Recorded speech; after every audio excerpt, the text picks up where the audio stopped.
ओ दादा, सर्जेराव पाटलांचं घर कुठल्या बाजूला आहे हो? आणि त्यांची कारभारीण लक्ष्मी? कुणाचं घर? त्या सर्जेरावाचं. आणि कोणाला शोधताय? त्या लक्ष्मीला. अहो, ती आता कारभारीण कुठं राहिली आहे? ती तर आता रस्त्यावरची वेडी झाली आहे. काय बोलता काय दादा तुम्ही? वेडी? हो तर काय, तिचा नवरा गेला मरून आणि ही इथं नवऱ्यापायी येडी झाली आहे. दिवसभर रस्त्यानं बडबडत फिरतीये. तिचं डोकं आता ठिकाणावर नाही. नुसता येड्याचा बाजार आहे. तो मेलाय तरी त्याला शोधता येत.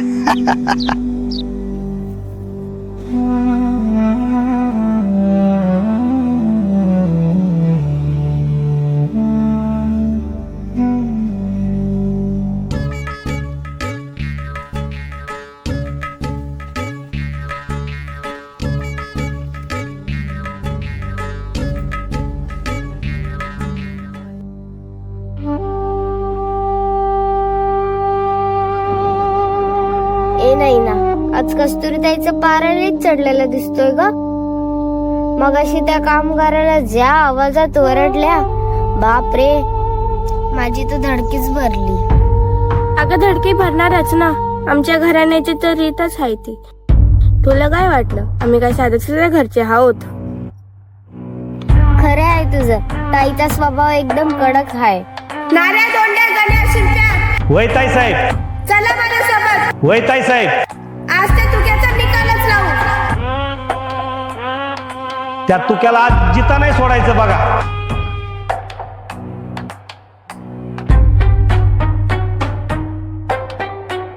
नुसतं स्वभाव नाही ग, कस्तुरीताई तर फक्त सावली आहे. खरं तर धाक आमच्या बापाचा आहे.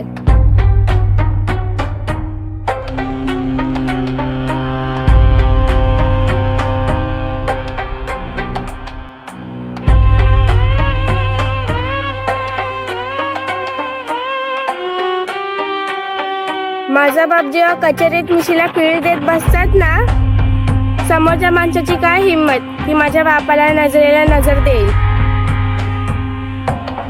एकदा डोळे वटारले ना, समोरचा माणूस तिथेच गार पडतो. ऐका साहेब, माझं नाव गावात उगाच घेत नाहीत लोक.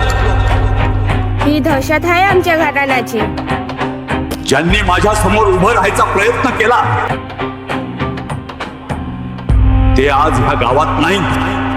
म्हणूनच गावात कोण तुमच्या वाटेला जात नाही. जायची हिंमत तरी आहे का कोणात? आमच्या तुकड्यावरती जगतात हे लोक. हिशोब माझ्याशी केला तर सरळ करा, नाहीतर मी हिशोब कसा चुकता करतो हे सगळ्या गावाला चांगलंच माहिती आहे.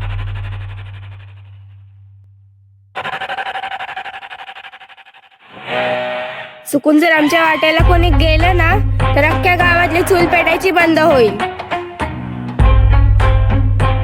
माझ्याशी गद्दारी करायचा विचार जरी केला ना, तर लक्षात ठेवा, या गावातल्या एकाही घरात चूल पेटणार नाही. कारण कर्ज माझ्याकडून घेतलंय आणि हिशोब मीच ठेवतो. ज्यांनी माझ्याकडून कर्ज घेतलाय त्यांचा हिशोब मी कधीच विसरत नाही.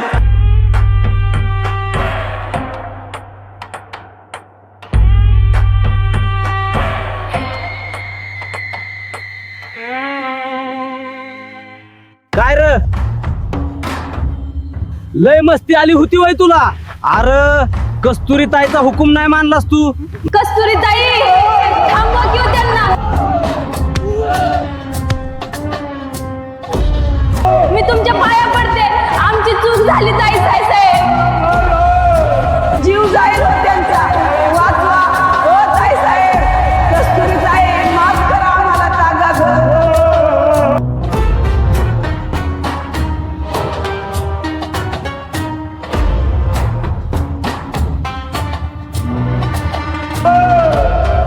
आमची चूक झाली ताई साहेब.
माझा उभा विटेवर